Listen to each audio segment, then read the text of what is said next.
ధ్యానం గురించి చెప్తున్నారు కదా, కొంచెం దాని గురించి అసలు ధ్యానం చేస్తే జ్ఞానం వస్తుందా, అసలు జ్ఞానం అంటే ఏంటి, మీరు చెప్పినటువంటి ధ్యానం ఏ విధంగా చేయాలి కొంచెం వివరంగా చెప్తే అండి అది కంటిన్యూ చేస్తారు. ధ్యానం దాని మీద అంటే ఒక దాని మీద దృష్టి పెట్టడం అండి. అది ఇప్పుడు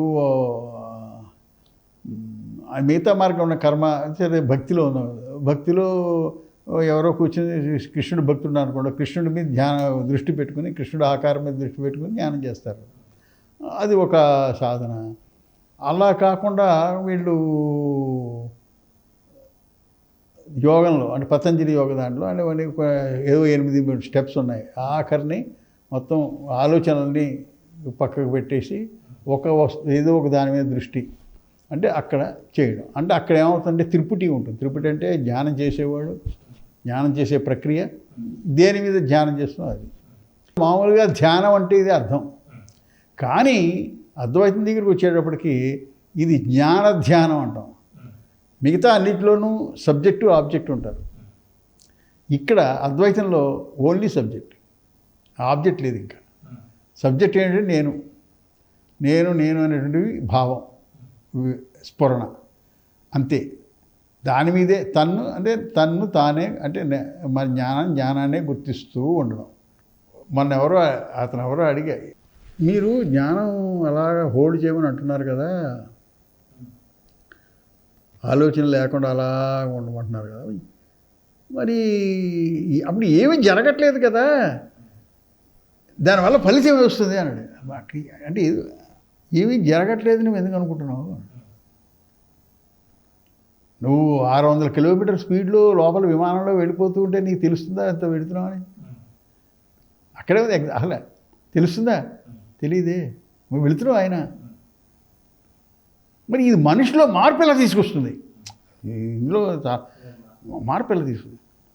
ఆయన చాలా ఆనందపడ్డాడు. మూజీ గారిని, రమణ మహర్షి శిష్యుడు మూజీ ఉన్నాడు. ఆ మూజీ 50 మందితో ఇక్కడికి వచ్చాడు, పక్క నాన్నగారి ఆశ్రమానికి సత్సంగా పెట్టాడు.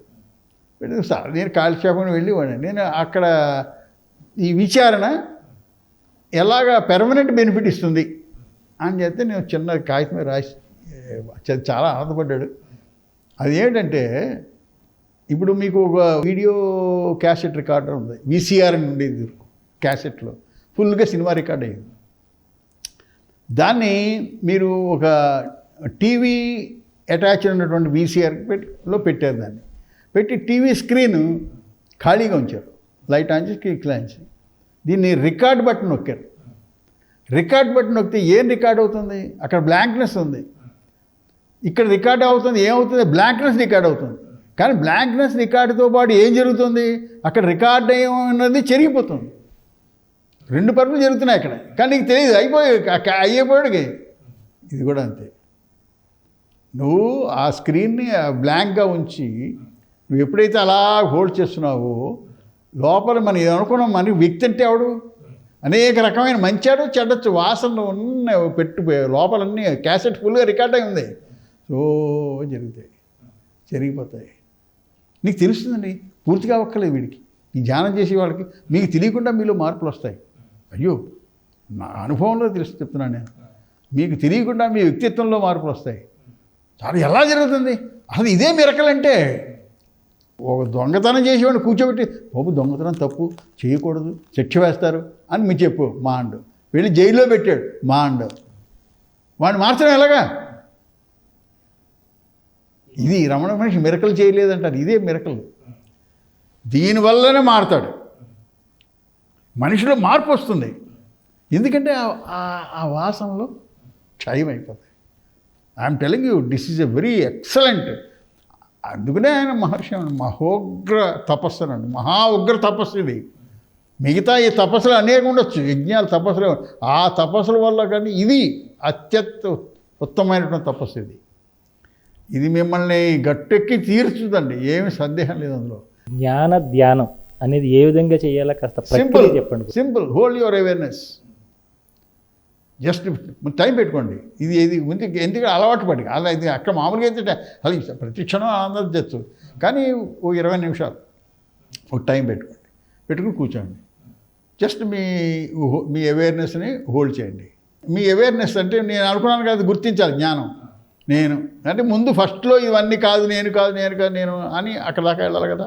అక్కడికి వెళ్ళిన తర్వాత ఇంకా నేను అది కూడా తెలియాలంటే ఒక్క మాట ఊపిరి బిగబెట్టి ఏది ఉందో అది అంటే అలా బాగా ఎక్కువసేపు కూడదు. అది ఆ జ్ఞానం, ఆ అవేర్నెస్, సింపుల్ అవేర్నెస్ అండి. ఆ సైలెన్స్ మీద ఉండడం తెలియడం దాని మీద దృష్టి పెట్టుకోవాలి. అంటే నేనున్నాను అనేది తెలియాలి. ఇంకేం ఆలోచన ఏం లేదు అక్కడ, దాని మీద దృష్టి, ఇంకేం ఆలోచన అక్కడ, దాని మీద దృష్టి, అలా సింపుల్.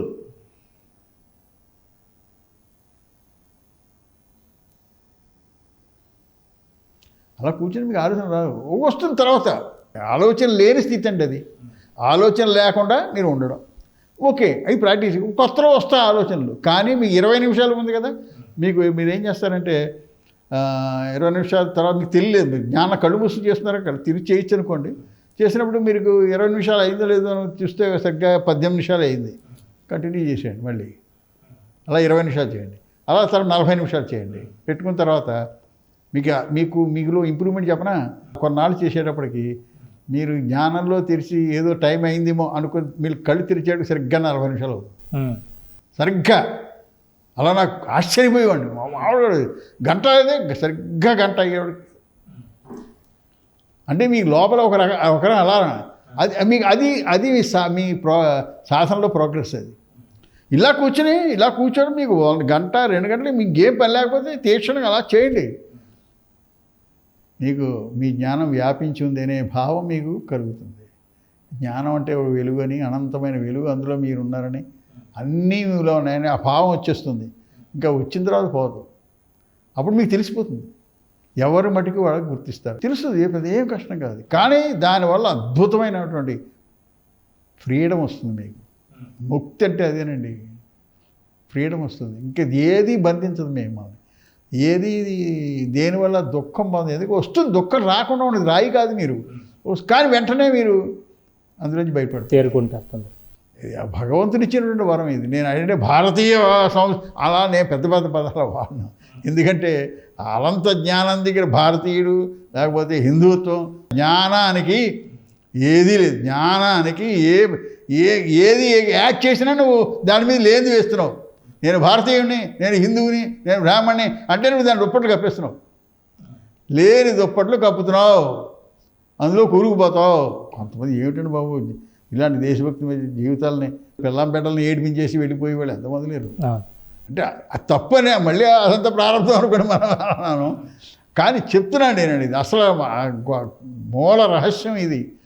నువ్వు శుద్ధం బుద్ధం ముక్తమైనటువంటి జ్ఞాన స్వరూపుడు, ఇంకేమీ కాదు.